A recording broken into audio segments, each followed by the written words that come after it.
때를 따라 돕는 은혜라는 제 말씀을 함께 나눕니다. 요즘에 새벽 예배 때 우리 히브리서를 계속 묵상해 나가는데 너무 그 진도가 빠르니까 아쉬움이 많습니다. 그 가운데 특별히 오늘 히브리서 4장 14절로 16절 말씀은 우리가 하나님의 말씀의 소중성, 우리가 신앙 성장을 위해서 말씀, 그 다음에 기도가 얼마나 우리에게 소중한가 말씀을 하면서 그 뒤이어서 해주시는 말씀입니다. 히브리서의 특징은 예수님을 구약적인 전통에서 해석한다는 사실입니다. 특히 오늘 본문부터 10장 39절까지 예수님을 대제사장으로 묘사하고 있습니다. 자그마치 6장 이상의 분량으로 이 문제를 다루는데 히브리서가 13장 가운데 6장 이상을 이렇게 다룬다는 것은 예수님이 구약 모든 언약의 성취일 뿐만 아니라 특별히 그 가운데서도 대제사장이 되신다는 사실을 강조하는 말씀입니다. 대제사장이 된다는 것은 또한 우리와 하나님 사이의 중보자가 되셨다라는 말입니다. 여러분, 최근에 인문학이 유명세를 타는 것은 인간성 회복 때문입니다.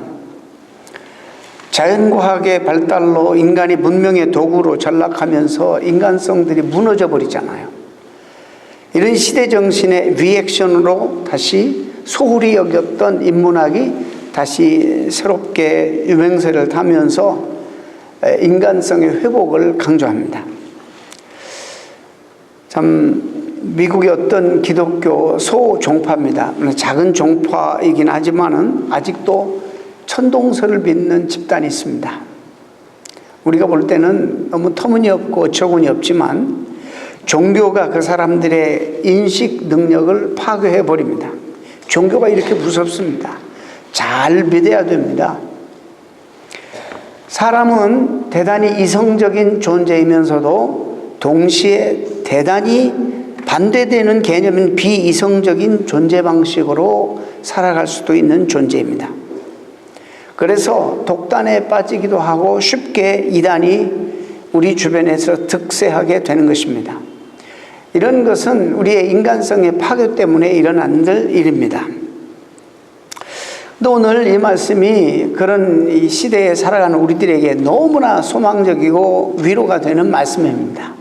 우리 주님이 대제사장이 되셨다는 이 말씀은 구약의 언약의 성취이기도 하지만 그것은 모형이고 그림자고 실체는 예수 그리스도다. 그런데 그 제사장은 우리의 중보자가 되시고 또 우리의 연약함을 채울하시는 분이시다.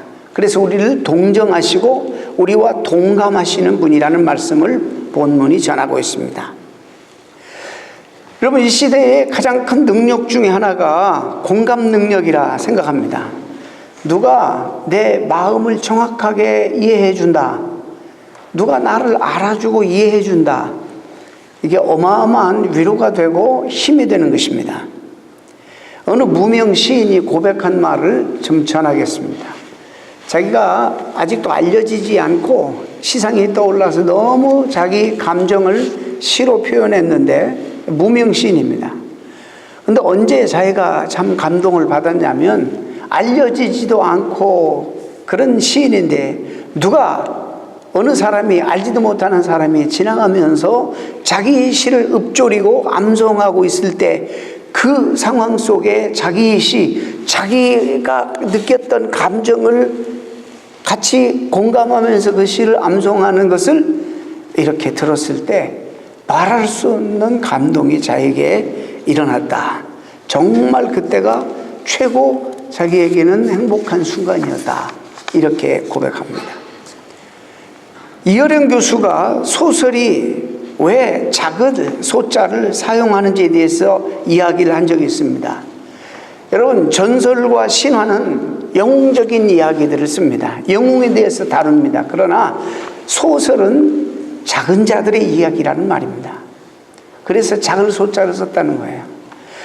특별할 것이 없는 우리와 같은 평범한 사람들의 이야기, 영웅도 아니고 또 어떤 성공한 사람들의 이야기만이 아니라 저와 여러분처럼 평범한 사람, 오히려 삶에 실수가 많고 넘어짐이 많은 루저들의 이야기를 담는 것이 소설이라는 것입니다.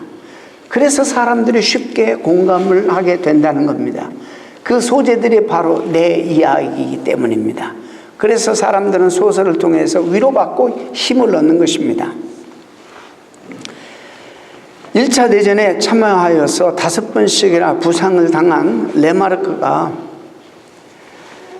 1929년에 서부전선에 이상이 없다라는 소설을 발표했습니다. 1차 대전 체험을 바탕으로 평범한 병사가 견뎌내는 전장을 그려내는 소설입니다.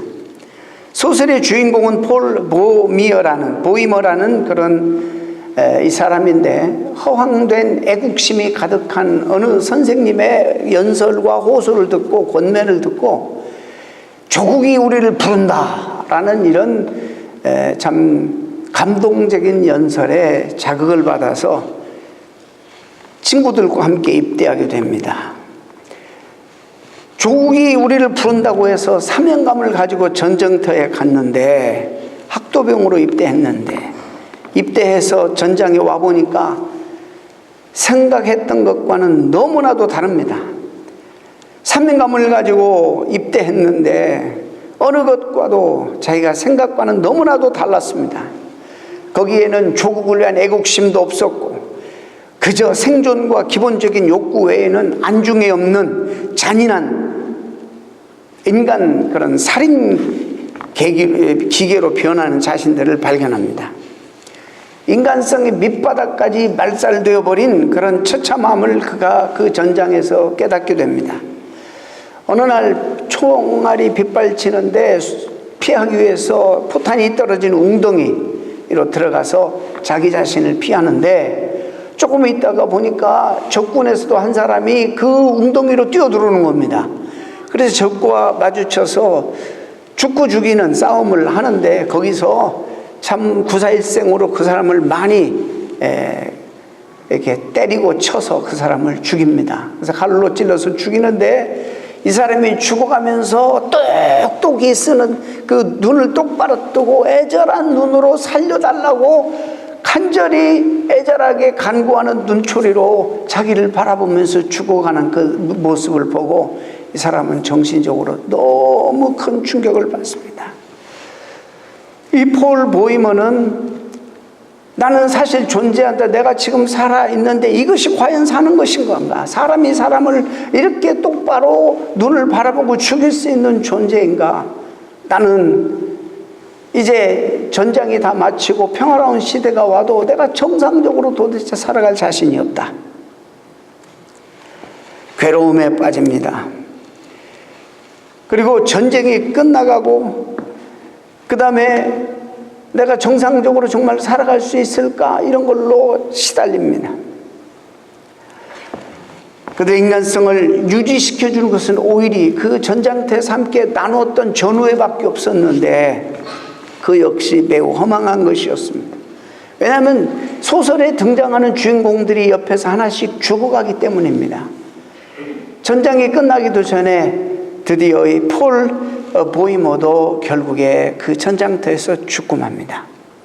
그가 죽어가는 날 사령부에서 전통의 전문이 하나 날라오는데, 그 전문이 뭐냐면 서부전선에는 이상이 없다라는 전문입니다. 자기는 지금 친구도 다 죽고 자기도 지금 죽어가는데 서부전선에 이상이 없다. 너무나도 허망한 것입니다. 내가 죽었다면 모든 상황이 종료되어야 되는데 서부전선 이상이 없다는 것입니다. 소설이 이 보이머를 중심으로, 폴 보이머를 중심으로 1인칭으로 소개되어 가다가 이 사람이 죽고 난 다음에 이제는 싹 빠져나와서 제3자의 입장에서 냉철하게 그 이후의 삶을 3인칭으로 전개하고 냉철하게 표현합니다. 작가 레마르크가 자신이 전쟁을 통해서 경험했던 이 소설을 썼는데, 그 그가 하고 싶은 말이 뭐냐? 이 소설을 통해서 하고 싶은 말이 뭐냐? 뭐겠어요? 우리 인간은 이렇게 하찮은 존재가 아니라 내가 죽으면 이건 심각한 서부전선에 이상이 있다는 겁니다.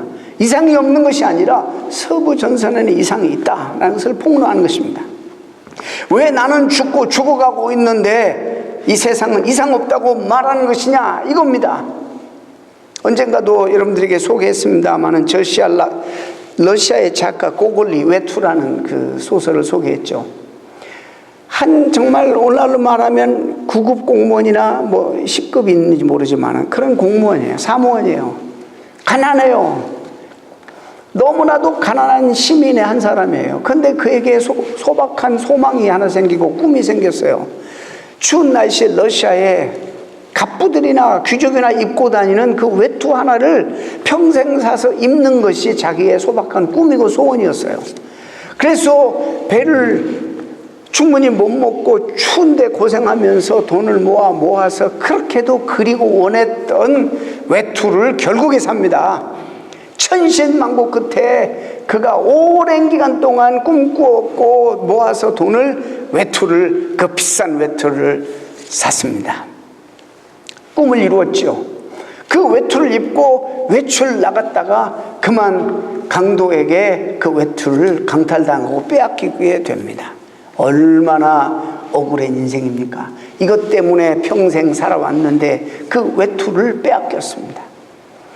이 충격으로 그 주인공은 시름시름 앓다가 결국에 죽고 맙니다.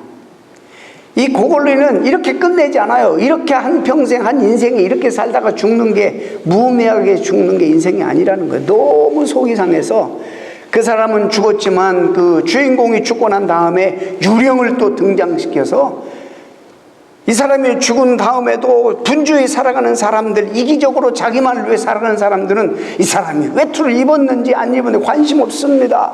죽었는지 살았는지 전혀 관심이 없습니다. 관심의 대상이 아닙니다. 무슨 일이 일어나도 내 일이 아닌 이상 관심 없습니다. 누가 죽었는지 누가 어떤 스토리에 관심이 없습니다. 이 사람에게는 전부고 우주였는데 다른 옆에 있는 사람들도 이 사람에 대해서 관심이 없습니다. 얼마나 속상한 인생입니까? 그러니까 유령을 더 등장시켜서 자기만을 위해 살아가는 사람들에게 밤중에 유령으로 나타나서 내 외투 내놔, 내 외투 내놔 이렇게 겁을 주고 협박합니다. 이런 소설의 소재들이 우리에게 다가오는 것은 우리들의 이야기이기 때문입니다. 우리도 죽으면 나를 사랑하는 소수의 사람들만 좀 안타까워하고 울 것이겠죠. 그나마도 그게 오래 못 갑니다. 산 사람은 또 삶을 살아야 되니까. 내가 죽었다고 이 세상 까딱하겠습니까? 비행기는 계속 날아다니고 여러분들은 일상으로 돌아가서 열심히 또 살게 되고 여러분 사업도 하고 전혀 이 세상은 변함이 없습니다. 나는 죽었는데, 나는 아파서 죽어가고 죽었는데 주변에서는 서부전선 이상 없다고 합니다.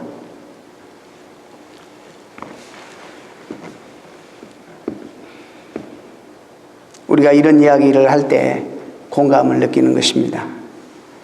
이런 공감을 통해서 우리는 심리적으로 카타르시스를 느껴요. 뿐만 아니라 오늘날 이런 현대 특히 이 공감은요 우리에게 능력이 되었어요.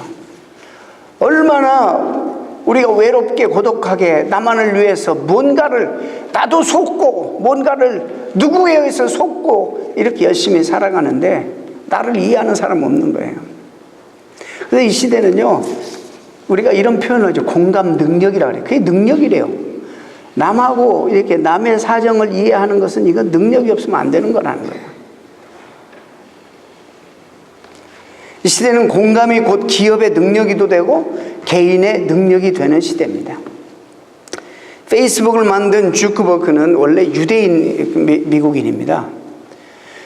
제가 오늘 이게 정확하게는 모릅니다만은 제가 지금 기억을 잘 못하겠습니다만은 그 한국의 S기업 삼성에 그들이 고용하는 사람들 그 그룹을 위해서 일하는 사람들의 고용인의 10만 분의 1인가 만 분의 1인가 밖에 쓰질 않습니다. 이 주크버그는 페이스북 이 회사는.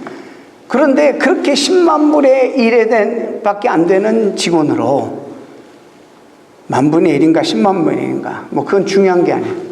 그러나 그런 적은 인원으로 삼성이 벌어들이는 2.5배의 수익을 올리고 있어요. 왜냐하면 이게 공감 능력 때문에 그렇습니다. 여러분, 그는 미국에 살고 있고 내가 미국에 살지만 그러나 전 세계 어느 사람에게도 공감을 줄 수 있는 공감의 영역을 내가 만들어야겠다. 그래서 그런 영역을 만든 거예요. 그래서 미국에 살지만 전 세계 모든 사람이 페이스북을 통해서 서로 공감하고 서로 그 장에서 우리 만나게 되는 것입니다. 근데 중요한 것이 오늘의 메시지입니다. 중요한 문제는 인간은 공감을 할 수 있지만은 그 아픔을 함께 아파할 수 있고 같이 신음할 수는 있지만은 그 문제를 해결할 수 있는 능력은 우리 인간에게는 전혀 없습니다. 이것이 문제입니다. 인문학은 공감까지는 가져갈 수 있습니다. 그러나 해결책을 내지 못합니다. 서부전선 이상이 있다고 폭로하고 외투 찾아달라고 그렇게 호소하지만 해결해 줄 수 없습니다. 억울함과 허무함을 호소하고 지적할 수는 있지만 그래서 어떻게 할 것인가에 대한 대답을 못 주는 것입니다. 이게 인간의 한계입니다. 말씀드린 것처럼 함께 공감하고 함께 울어주고 함께 신음까지는 할 수 있지만은 해결책이 우리 인간에게는 없어요. 그런데 오늘 말씀에 우리 주님이 이것을 공감도 하실 수 있지만 해결책도 우리에게 주시는 분이 주님이라고 말씀합니다. 오늘 본문 15절에 우리에게 있는 대제사장은 우리의 연약함을 동정하지 못하실 리가 아니요 모든 일에 우리와 똑같이 시험을 받으신 이로되 죄는 없으시니라. 죄만 없지 인간의 몸을 입고 오셔서 우리가 받는 고통과 아픔과 신음을 다 경험하시고 누구보다도 비참한 그런 고통과 아픔 속에 우리가 당하는 모든 고통을 다 경험하신 죽음도 가장 처절한 무서운 고통스러운 죽음을 겪으시면서 우리가 하나님 아버지 앞에 나갈 수 있는 길을 열어놓으셨어요. 죄 때문에 나갈 수 없는 그 길을 예수 그리스도의 죽음을 통해서 길을 열어놓으셨어요. 그래서 우리의 아픔과 우리의 고난과 우리의 그런 슬픔, 눈물 전부 다 공감하실 수 있고 같이 함께 고통을 느끼실 수 있는 분이에요. 그런데요, 참 재미있는 성경에 구약의 표현들이 있습니다. 예수님이 신약성경 예수님의 사역을 묘사하고 기록한 신약성경들을 보면 예수님이 불쌍히 여기셨다, 예수님이 긍휼히 여기셨다, 거기서 끝나는 게 아니에요. 불쌍히 여기시고 긍휼히 여기신 이 대상들에 대해서 그 다음에 바로 즉시 이어지는 것은 하나님의 함께 하시는 그리고 이 문제를 풀어주시는 역사가 동시에 소개됩니다. 그분이 한번 불쌍히 여기시면 거기서 멈추는 게 아니에요. 불쌍히 여기시면 불쌍히 여기시는 그 문제를 해결해 주시는 분이 예수님이세요. 신약이 계속 그렇게 그것을 우리에게 말씀해 주고 있어요.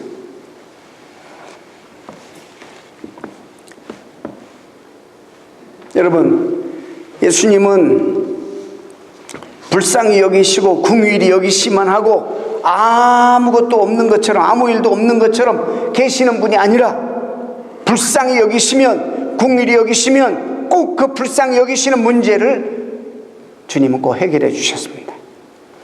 우리 성경에는 최후하신다, 쉼파데오, 함께 느낀다, 더불어 함께 괴로워한다,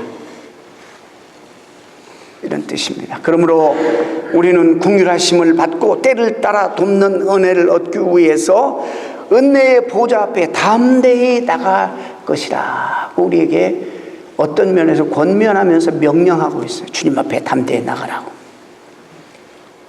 그런데 우리가 은혜를 받고자 보좌 앞에 나가고자 할 때 우리 연약함을 그분이 동정하시고 우리를 긍휼히 여기시는 대제사장 되신 예수님을 우리가 바라봐야 하는데 여러분 참 역설입니다. 바로 내가 너무 더러워서 너무 추해서 죄를 용납하시는 하나님 앞에 나갈 수가 없어요. 그런데 나오라는 거예요. 바로 내가 그렇게 추악한 죄인이기 때문에 주님 앞에 나가야 합니다. 왜냐하면 그의 죽으심이 바로 우리를 하나님 앞에 나갈 수 있는 길을 열어놓기 위해서 열어놓으신 죽음이기 때문입니다. 그래서 우리는 그의 죽음에 헛되지 않기 위해서 담대히 나가야 돼요. 나오면서 우리는 우리 죄인을 향한 은혜와 긍휼의 마음이 충만하신 분이 주님이시라는 것을 기억하면서 나가야 됩니다. 그래서 우리는 비록 내가 지금은 이렇게 죄 가운데 비참한 삶을 살고 있고 하나님 앞에 면목이 없지만 주님의 긍휼만을 바라보며 하나님 앞에 나아가기만 하면 주님께서 우리에게 위로를 베풀어 주시고 우리를 불쌍히 여겨 주셔서 우리의 문제를 우리 주님이 해결해 주신다는 것입니다. 그런 믿음이 우리에게 있어야 돼요. 물론 머리 좋은 척, 잘난 척, 어떻게 하나님 앞에 면목이 있지 말이지 어떻게 나갈 수, 이건 불신앙이에요. 불신앙. 주님이 왜 죽으셨는데 우리로 하여금 그럼에도 불구하고 주님 앞에 담대히 나갈 수 있는 길을 열어놓기 위해서 돌아가셨는데 그 죽음을 헛되게 하는 거예요. 무슨 인간적으로 보면 참 점잖은 척, 나 같은 사람이 어떻게 주님 앞에 나가? 아주 점잖은 것처럼, 교양 있는 것처럼. 그건 믿음이 아니에요. 불신앙이에요. 히브리서 기자는 오히려 담대히 나가라고 이렇게 말합니다. 담대하게라는 단어는 이 파레시아라는 그 헬라어 단어인데 꺼리낌 없이 자유롭게 솔직하게, 이것을 조금 더 히브리 문맥을 고려하면서 좀 속되게 표현하면 뻔뻔하게라는 말이에요. 뻔뻔스럽게. 우리는 하나님 앞에 부족하고 추하고 연약함에도 뻔뻔스럽게, 마치 우리 자녀가 뻔뻔스럽게 부모에게 당당하게 나오는 것처럼 우리가 주님 앞에 그렇게 나가야 된다는 거예요. 늘 죄인이고 연약해서 배은망덕의 죄를 범하기 때문에 하나님 앞에 설 면목이 없지만 그래도 주님 앞에 우리는 뻔뻔스럽게 주님이 그렇게 나오라는 거. 우리에게 그렇게 안 하면 너는 신앙이 없다는 거, 믿음이 없다는 거, 불신앙이라는 거예요. 주님은 이러한 믿음의 용기를 우리에게 요구하시는 거예요. 근데 우리에게 실제적인 문제가 하나 있어요. 뭐냐면 이 말씀을 의지하고 나가는데 생각처럼 하나님 은혜를 안 주셔. 에? 나름대로 우리도 노력하고 나가는데 실제적으로 은혜를 받지 못할 때가 적지 않습니다. 여기 때를 따라 돕는 은혜라는 이 단어를 잘 이해를 해야 해요. 때를 따라 돕는 은혜. 이 말씀은 하나님은 그냥 무턱대고 생각 없이 내가 은혜 달라고 하면 나에게 이게 유익이 된지 내가 이걸 감당할 수 있을지 전혀 묻지 않고 그냥 주시는 이런 하나님이 아니라 최고의 타이밍에 허락하신다는 의미예요. 때를 따라 돕는 은혜의 또 다른 의미는 하나님의 방식대로, 하나님의 방법대로 응답하신다는 거예요. 내가 원하는 방식이 아니라 하나님의 방법대로 은혜를 주신다는 이런 이야기입니다. 하나님만의 방법이 있습니다. 하나님이 계획하시는 그런 시간이 있습니다. 그 때를 기다리고 그 방법으로 우리가 하나님 응답해 주신 것을 사모하고 기다려야 합니다. 긍휼과 은혜가 핵심 단어인데, 긍휼이라는 말은 불쌍히 여기는 마음이에요. 하나님의 긍휼은 곧 하나님이 우리를 불쌍히 여겨주시는 마음입니다. 여러분, 이 긍휼이 현대인들에게 별로 진지하게 다가오지 않습니다. 잘 들으세요. 우리 젊은이들 잘 들으세요. 노골적으로 표현해서 현대인들은 자기들이 다 모두 잘났다고 생각합니다. 자기가 똑똑해서 돈 잘 벌고 인생 계획을 잘 짜서 지금 이 자리에 올라왔고 다른 사람들에게 아쉬운 소리 하지 않고 산다고 생각합니다. 소위 잘 나가는 사람들은 굳이 하나님께 긍휼을 바라지도 않습니다. 그들이 볼 때 하나님의 긍휼은 뭔가 삶에 자신감이 없는, 심리적으로 불안하고 삶에 자신감이 없는 사람에게만 필요한 것이라고 생각합니다. 이런 교만이 어디 있어요? 이런 교만이. 이건 무지무지 교만한 것입니다. 아주 잘못된 태도입니다. 또 반대쪽으로 또 다른 부류의 사람이 있어요. 말끝마다 불쌍히 여겨달라고 합니다. 근데 영혼을 실은, 영혼이 없는 입으로만 불쌍히 여겨달라고 합니다. 그리고 돌아서서는 정말 너무나도 비겁하게 살고 자기만을 위해서 살고 하나님 영광 위해 살지 아니하고 이웃을 배려하지 아니하고 누가 죽었는지 누가 외투를 입었는지 서부전선 이상 있는지 없는지 전혀 관심 가지지 아니하고 자기만을 위해 살면서 말로는 불쌍히 여겨달라고 그런 거예요.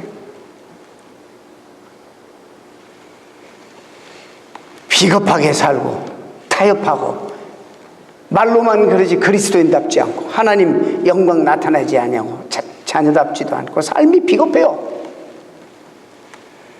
마치 그렇게 자꾸 습관적으로 영혼이 있든 없든 그렇게 고백하면 기독교 신앙인 것처럼 이런 신앙 습관이 오늘날 소위 신앙생활 잘한다는 사람들에게 일반적으로 얼마나 통용되고 있는지 우리는 잘 압니다. 이 양쪽 모두 건강한 기독교 영성 아닙니다. 좋은 신앙 아닙니다.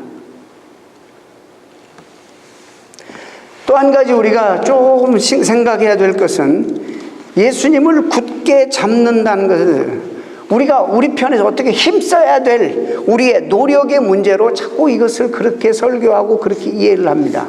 물론 그 내용이 왜 없겠습니까? 먼저 중요한 것은 예수님을 굳게 잡는다는 것은 예수님께 항복한다는 의미예요. 무엇을 내가 먼저 하기 전에 내가 주님에게 항복한다는 의미예요.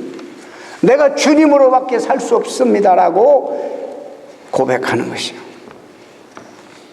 주님의 은혜와 사랑과 자비하심이 나에게 전부입니다 라고 먼저 항복하고 고백하는 태도가 먼저 중요합니다.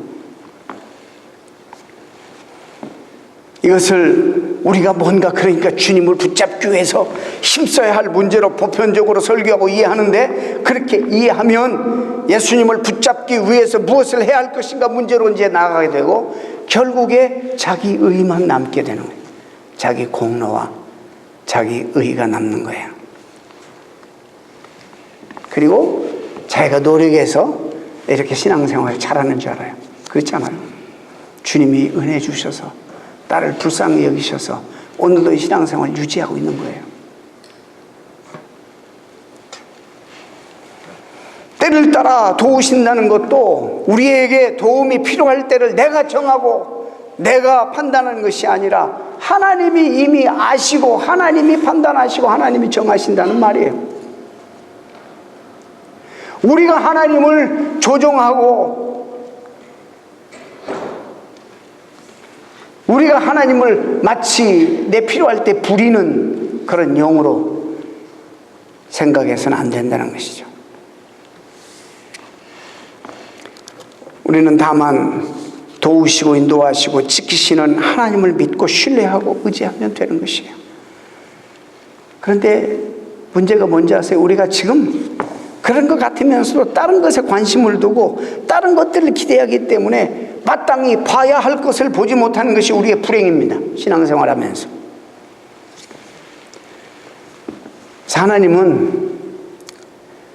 하나님의 도우심은 우리의 삶의 형편이 나아지게 해주시는 것에 앞서서 하나님의 사랑에 항복한 자로 먼저 준비시키고 서게 하시는 것입니다. 그러므로 여러분 기도하는 것들이 있으시죠? 삶의 어려움이 있으시죠? 하나님을 원망하지 마시기 바랍니다. 대신에 하나님의 나라를 소망하면서 하나님의 때를 따라 도우신 은혜를 사모하며 사는 것이 우리의 태도입니다.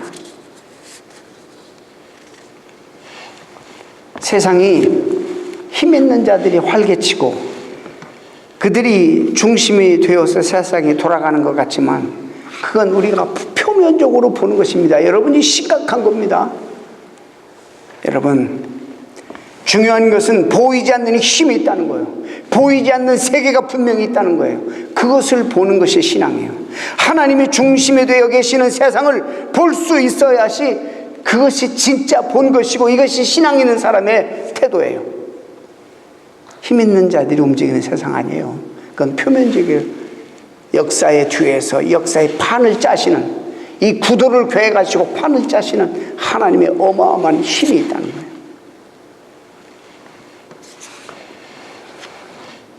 우리가 이런 진짜 봐야 할 것을 보지 못하고 겉으로 보이는 표면적인 것만 보면서 거기에 매여가지고 산다면 우리가 신앙인의 삶이 아니고 믿음으로 사는 삶이 아닙니다.